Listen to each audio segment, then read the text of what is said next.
We're gonna take a look here at the flooding we got going on here at Shores Lake. This is usually down quite a bit. That has got water in it. Down here to these steps. Going down this way. And of course, look at my shoe. My tip of my shoe's got a hole in it.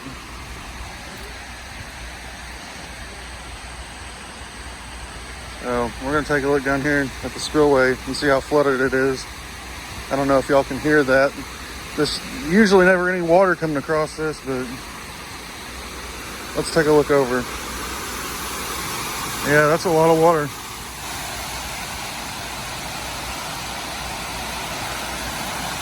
A lot of water.